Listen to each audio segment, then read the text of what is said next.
Assalamualaikum warahmatullahi wabarakatuh. Baik, sebelum kita memulai materi kita kali ini, marilah kita berdoa terlebih dahulu dengan membacakan Bismillahirrahmanirrahim. Adapun materi kita kali ini itu masih merupakan lanjutan dari materi sebelumnya, yaitu pengenalan jaringan komputer. Pokok pembahasan materi kita kali ini yaitu yang pertama, klasifikasi jaringan komputer berdasarkan media penghantar, kemudian klasifikasi jaringan komputer berdasarkan pola operasi, kemudian yang terakhir yaitu komponen utama jaringan komputer, baik meliputi hardware, software, dan media penghantar. Baik, pertama kita akan bahas adalah klasifikasi jaringan komputer berdasarkan media penghantar. Di dalam jaringan komputer, terdapat dua jenis media penghantar yang dapat digunakan untuk mengkoneksikan berbagai perangkat komputer, baik komputer PC, komputer tablet, notebook, smartphone, server, unit komputer, dan lain-lain sebagainya. Nah, kita lihat yang pertama yaitu wire network. Wire network merupakan jaringan komputer yang menggunakan kabel sebagai media penghantar. Biasanya wire network digunakan dalam jangkauan lokal seperti area di dalam gedung atau LAN dan umumnya menggunakan kabel jenis tembaga seperti kabel koaksial dan UTP. Sedangkan untuk cakupan yang lebih luas seperti jaringan MAN dan WAN itu menggunakan gabungan kabel jenis tembaga dan serat optik atau fiber optik. Nah, kemudian yang kedua kita lihat yaitu wireless network atau jaringan tanpa kabel atau nirkabel. Nah, wireless network merupakan jaringan tanpa kabel atau nirkabel yang menggunakan media penghantar gelombang radio atau cahaya, infrared atau laser. Frekuensi radio yang digunakan untuk jaringan komputer pada jenis wireless network ini adalah yang pertama itu 2,4 GHz dan 5,8 GHz. Sedangkan penggunaan infrared dan laser umumnya digunakan terbatas, yang hanya melibatkan dua buah komputer atau disebut dengan point-to-point. Komponen wireless network biasanya terdiri dari dua jenis, yaitu access point dan wireless client.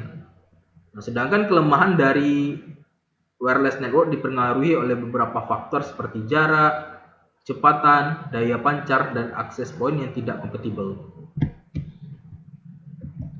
Nah, kemudian selanjutnya kita masuk ke klasifikasi jaringan komputer berdasarkan pola operasi. Pada jaringan komputer, terdapat dua pola operasi. Yang pertama yaitu client server dan yang kedua yaitu peer-to-peer. Mari kita lihat pembahasannya. Yang pertama yaitu client server. Client server adalah jaringan komputer yang mengharuskan salah satu atau lebih komputer difungsikan sebagai server atau sentral. Server melayani komputer lainnya disebut dengan client. Layanan yang diberikan berupa akses web, email, file sharing, dan lain-lain. Salah satu keuntungan dari client server adalah terpusat, karena manajemen sumber data terkontrol pada sisi server dan integritas dalam data lebih terjamin. Nah, kemudian kita lihat yang kedua yaitu peer-to-peer. Jadi pola operasi yang kedua yaitu adalah peer-to-peer.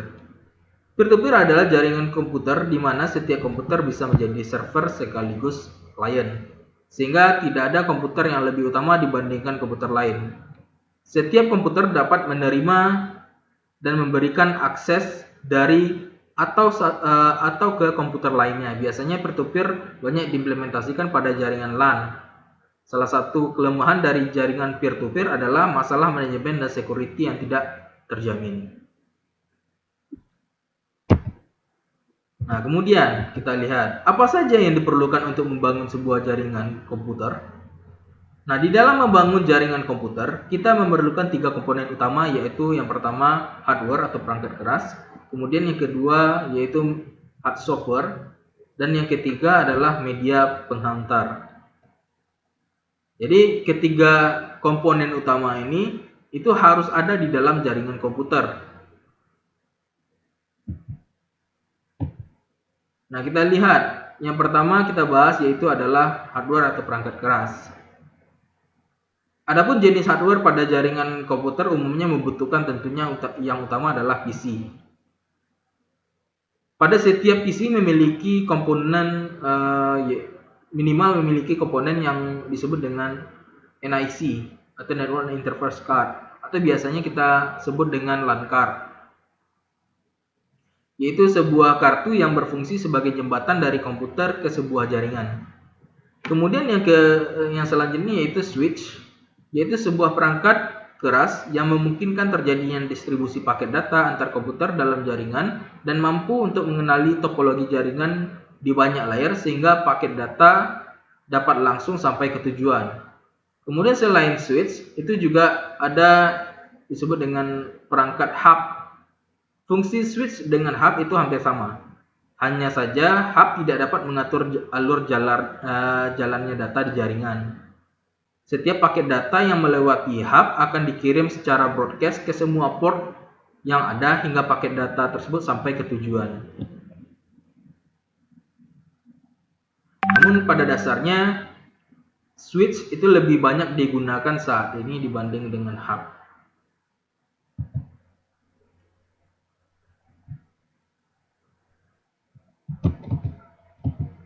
Nah, kemudian kita lihat selanjutnya, yaitu komponen yang kedua adalah software. Adapun perangkat lunak pada jaringan komputer itu terdiri dari dua jenis. Yang pertama yaitu operating system atau sistem operasi, yaitu berfungsi untuk melakukan kontrol dan manajemen perangkat keras dan operasi sistem termasuk menjalankan software aplikasi.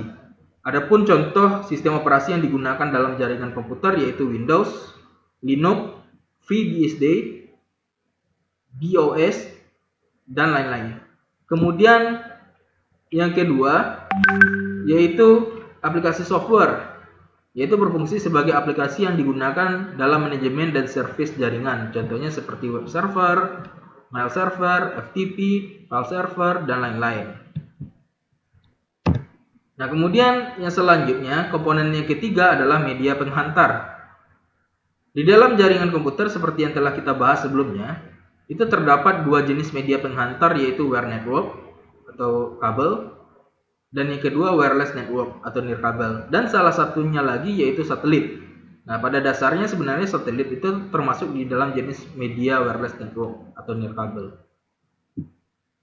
Nah, kita bahas yang pertama yaitu media penghantar kabel. Pada media penghantar kabel terdapat beberapa jenis kabel yang ada pada saat ini. Di antaranya yang pertama itu ada kabel UTP, kemudian kabel koaksial, dan yang ketiga ada kabel fiber optik. Nah, pada jenis kabel UTP atau Unshielded Twisted Pair itu merupakan jenis kabel yang paling populer dan umum dijadikan pilihan terbaik untuk jaringan sederhana. Kabel UTP terdiri dari 8 kabel tembaga. Terdapat dua jenis standar susunan pada kabel UTP yaitu kabel strike dan juga kabel cross yang disambungkan ke konektor yang disebut dengan RJ45. Nah, seperti yang kita lihat pada gambar di bawah ini. Nah, ini disebut dengan kabel UTP. Nah, kemudian ini STP kabel, ini hampir sama dengan UTP kabel. Dan yang selanjutnya yang ketiga ini disebut dengan RJ45. Nah, ini digunakan sebagai konektor antara kabel dengan untuk menghubungkan kabel UTP tersebut. Nah, pada kabel strike itu memiliki kedua ujung kabel dengan susunan warna yang sama. Jadi perhatikan pada gambar yang ada di layar berikut ini. Jadi susunan di dalam kabel strike itu dia memiliki kedua ujung susunannya sama. Yaitu yang pertama di sini kita lihat itu ada putih orange, kemudian orange, putih hijau, biru, putih biru, hijau, putih coklat, dan coklat. Nah, ini ujung pertama. Ujung kedua juga sama, putih orange, kemudian putih hijau, kemudian biru, kemudian putih biru, kemudian hijau, putih coklat, dan coklat. Nah, sedangkan untuk kabel cross ya. Sedangkan untuk kabel cross, untuk ujung pertama dengan ujung kedua memiliki susunan warna yang berbeda. Perhatikan gambar yang ada di layar berikut ini. Nah, pada dasarnya ujung pertama kita anggap ujung pertama itu memiliki warna yang sama dengan kabel jenis strike. Namun pada ujung yang terakhir, ujung yang kedua itu memiliki warna yang berbeda. Nah, kita lihat di sini untuk ujung yang kedua itu susunannya adalah putih hijau. Hijau, kemudian putih orange, biru, putih biru, orange, putih coklat, coklat. Nah, pada fungsinya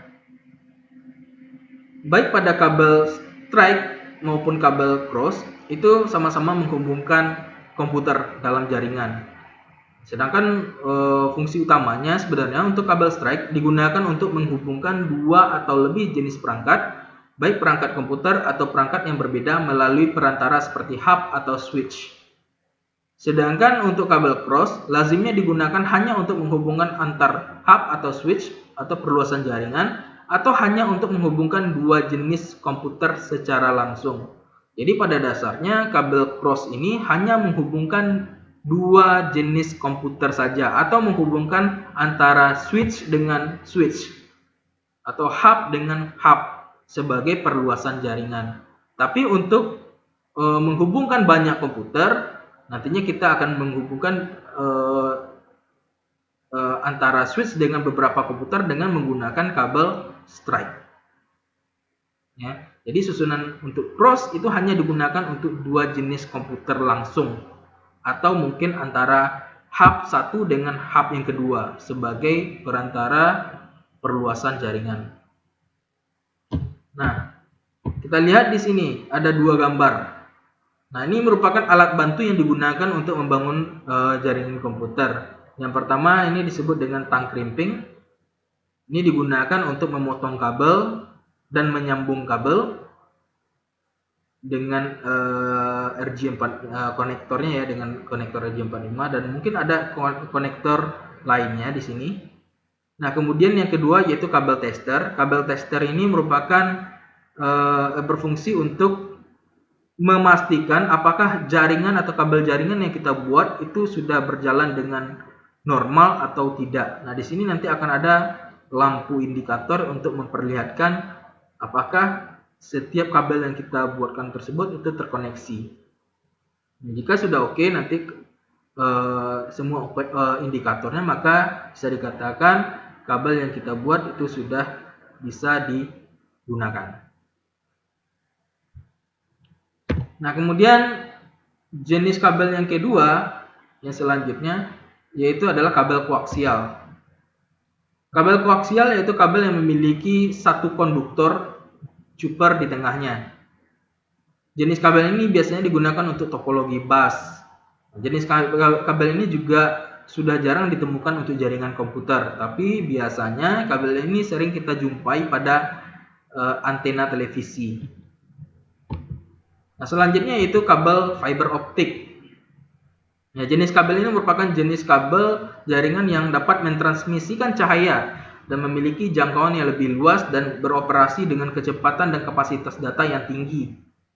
Konektor yang umum digunakan pada fiber optik adalah konektor ST dan konektor SC, serta konektor MTRG yang modelnya hampir sama dengan RJ45. Nah, di sini kita bisa lihat gambarnya konektor tersebut.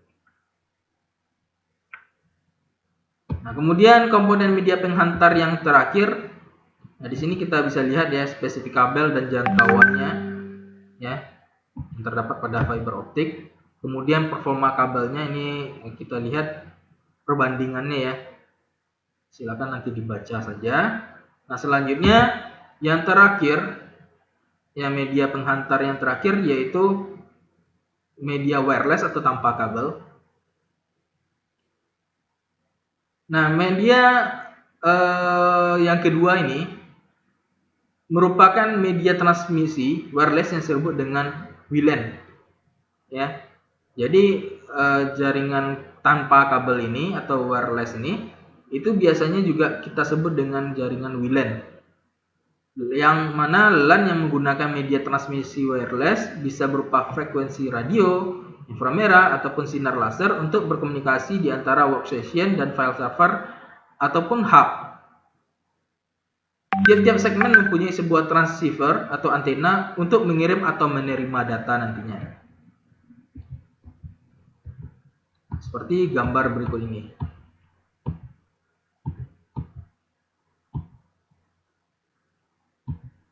Nah, kemudian media yang terakhir, nah ini satelit. Satelit ini sebenarnya hampir sama dengan media wireless, ya. Jadi satelit ini merupakan jaringan suatu alternatif yang dapat ditawarkan untuk jaringan WAN yang disebut dengan VSAT. Nah, adapun kemampuan teknik dari VSAT itu yaitu dia memiliki kecepatan bit akses yang sangat tinggi, kemudian jaringan akses dengan keandalan yang mendekati hampir 100%, kemudian bisa dipasang di mana saja selama masuk dalam jangkauan satelit, kemudian tidak memerlukan telekomunikasi PSTN, atau biasanya kalau PSTN ini sama dengan jaringan telepon rumah. Nah, kita bisa lihat di sini gambar dari satelit untuk jarak jauh Nah, dari gambar ini kita bisa lihat satelit utama itu dia memancarkan frekuensi yang nantinya diterima oleh masing-masing VSAT pada saluran penerima. Di satelit ini nantinya akan mengirimkan data dan menerima data. Nah, mungkin cukup sekian materi kita kali ini. Terima kasih terima kasih atas perhatiannya. Jika ada pertanyaan, silakan nanti dituliskan di kolom komentar. Assalamualaikum warahmatullahi wabarakatuh.